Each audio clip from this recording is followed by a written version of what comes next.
never made it, but I know what it takes. I'm motivated by a mix of emotion. Got my statement. இன்னைக்கு நம்ம கிச்சன்ல coconut rava laddu எப்படி செய்யறதுன்றத பார்க்கலாம். அதுக்கு நான் வந்து 1 கப் ரவா எடுத்திருக்கேன். 1 கப் ரவாக்கு அதே அளவு 1 கப் சர்க்கரை எடுத்திருக்கேன். 1 கப் ஜீனி, 1 கப் ரவா, ஒரு 4 ஏலக்காய் இதில் போட்டு வச்சிருக்கேன். இதை ஃபர்ஸ்ட் நம்ம மிக்சியில் நல்லா பொடி பண்ணி கொண்டு வந்து வச்சுக்கணும். இதை பொடி பண்ணி கொண்டு வந்துடலாம். சர்க்கரையும் ஏலக்காயும் இந்த மாதிரி பொடி பண்ணி எடுத்துக்கோங்க. இப்போ ரவா வறுக்கிறதுக்காக வானல் வச்சுருக்கேன். ஒரு நான்ஸ்டிக் பேன் தான் வச்சுருக்கேன். அப்போ தான் நம்மளுக்கு வறுக்கிறதுக்கு ஈஸியாக இருக்கும். இதில் கொஞ்சமாக நெய் போட்டுக்கலாம். ஒரு 4 ஸ்பூன் போட்டுக்கிறேன்.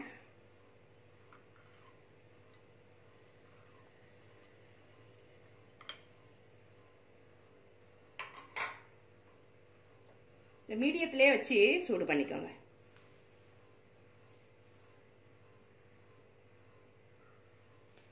நெய் சூடாயிருச்சு. முந்திரி பருப்பு இந்த மாதிரி உடச்சி வச்சுக்கோங்க. கொஞ்சம் பெருசாக உடைக்காதீங்க, அப்புறம் உருண்டை பிடிக்கும் போது அது உதிர்ந்துடும். அதனால கொஞ்சம் சின்ன சின்னதாக இந்த மாதிரி உடச்சி வச்சுக்கோங்க. இதை வந்து ஃப்ரை பண்ணிடலாம். லைட்டாக ஃப்ரை ஆனதுமே ரவாவை இது கூட சேர்த்துக்கலாம். இல்லைன்னா கலர் மாறிடும், அது மெரூன் கலர் ஆகிடும். ரவா உருண்டையில் மெரூன் கலரில் தெரிஞ்சால் நல்லா இருக்காது.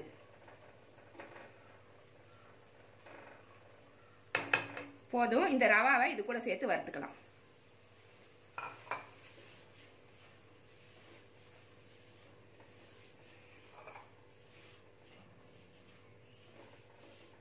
நல்லா பொரிஞ்சு வர்ற மாதிரி வறுத்துக்கோங்க.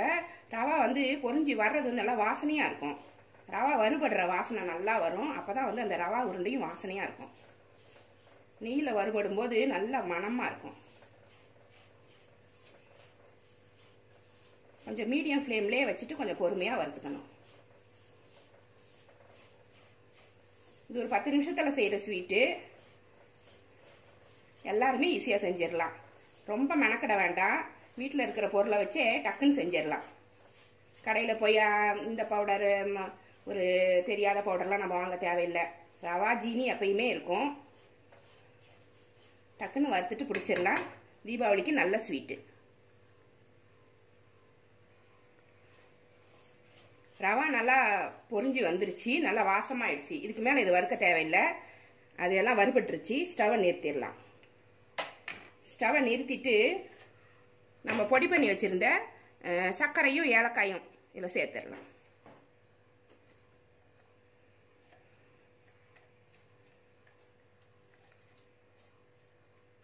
இதை ஃபுல்லாக கலந்து விட்டுறணும்.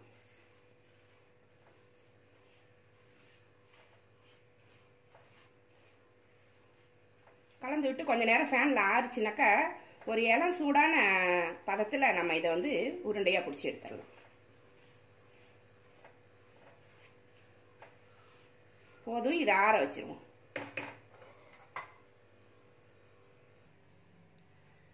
வறுத்து வச்சிருந்த ரவா வந்து மிதமான சூட்டுக்கு வந்துருச்சு. ரொம்ப ஆறலை, அதே சமயம் நம்மளால் பிடிக்க முடியும், அந்த அளவில் இருக்குது. இந்த சமயத்தில் கொஞ்சம் நெய் போட்டுக்கோங்க.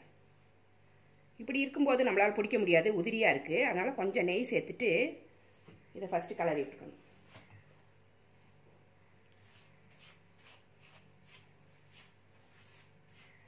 நெய் வந்து வாசனைக்கு பிடிக்கிறதுக்கு சூடான பால் வச்சுருக்கேன். சூடான பால்னால் ரொம்ப கொதிக்கலை, மிதமான சூட்டில் தான் இருக்குது. அதை கொஞ்சம் தெளிச்சிட்டோம்னா நம்மளுக்கு பிடிக்கிறதுக்கு வசதியாக இருக்கும். பால் பண்ணுறதுக்கு நல்லா வசதியாக வரும், உருண்டு வரும். நெய்யை போட்டு நல்லா கிளறி விட்டாச்சு. இப்போ கொஞ்சமாக பால் தெளிச்சிக்கலாம். ஆறுன பால் தெளிக்காதீங்க, கொஞ்சம் சூடாகவே இருந்தால் தான் அது நல்லாயிருக்கும். கொஞ்சமாக தெளிச்சிக்கோங்க, பத்தலைன்னா அப்புறம் போட்டுக்கலாம். எல்லாத்தையுமே ஃபஸ்ட்டு கலந்து விட்டு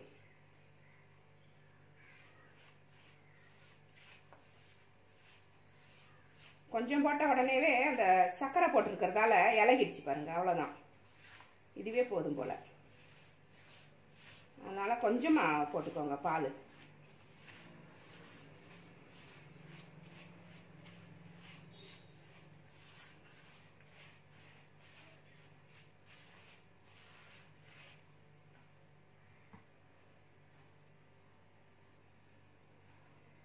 இது வந்து ட்ரை கோகனட் பவுடர். இது கடையில் கிடைக்குது இப்போது. தேங்காயை நல்லா துருவிட்டு பொடி பண்ணியிருக்காங்க பாருங்கள், நல்லா இருக்குது. நல்லா ட்ரை பண்ணிவிட்டு பொடி பண்ணியிருக்காங்க. இது நீங்கள் ஃப்ரெஷ்ஷாக இருக்கிறதா பார்த்து வாங்கிக்கோங்க. இது ஃப்ரெஷ் பவுடர். இது நல்லாயிருக்கும். இதில் இந்த உருண்டையை ஒரு பரட்டி கொண்டு வந்து வச்சுக்கிட்டோம்னா டேஸ்ட் நல்லாயிருக்கும். ஆறிடுச்சு. நல்லா இவ்வளோ பெருசு பிடிச்சாதான் ரவா லட்டு வந்து பார்க்குறதுக்கு அழகாக இருக்கும். இந்த மாதிரி நல்லா பிடிச்சிக்கோங்க.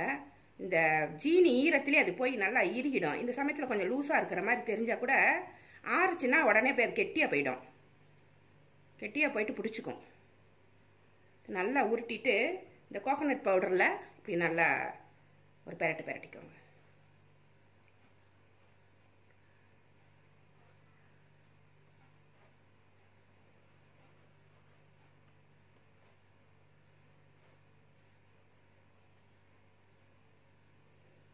அவ்வளோதான். இது மாதிரி எடுத்து வச்சுக்கலாம். கோகோனட் பவுடர் போடாமையே கூட செய்யலாம். அதுவும் நல்லா தான் இருக்கும். இது ஒரு டிஃப்ரெண்ட் டேஸ்ட்டாக இருக்கும்.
கொஞ்சம் அழுத்தினாப்புல பிடிக்கணும், இல்லைன்னா ரெண்டா உடஞ்சிரும்.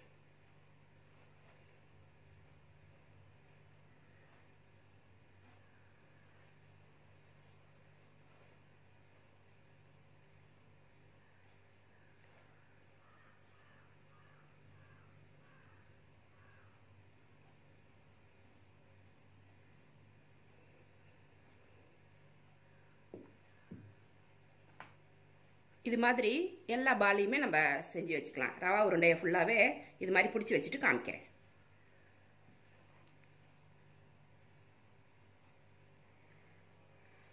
ரவா கோகோனட் லட்டு சூப்பராக ரெடி ஆயிடுச்சு. இது நல்ல டேஸ்ட்டாக இருக்கும் இந்த ரெசிபி. இந்த லட்டு வந்து இந்த தீபாவளிக்கு நீங்கள் வீட்டில் செஞ்சு பாருங்கள். இந்த ரெசிபி உங்களுக்கு பிடிச்சிருந்தா நம்ம சேனலை சப்ஸ்கிரைப் பண்ணி வச்சுக்கோங்க. கூடவே இருக்கிற பெல் ஐக்கானையும் ப்ரெஸ் பண்ணி வச்சுக்கோங்க. இவ்வளோ நேரம் என்னோட வீடியோவை பார்த்த எல்லாருக்குமே நன்றி. Thank you friends.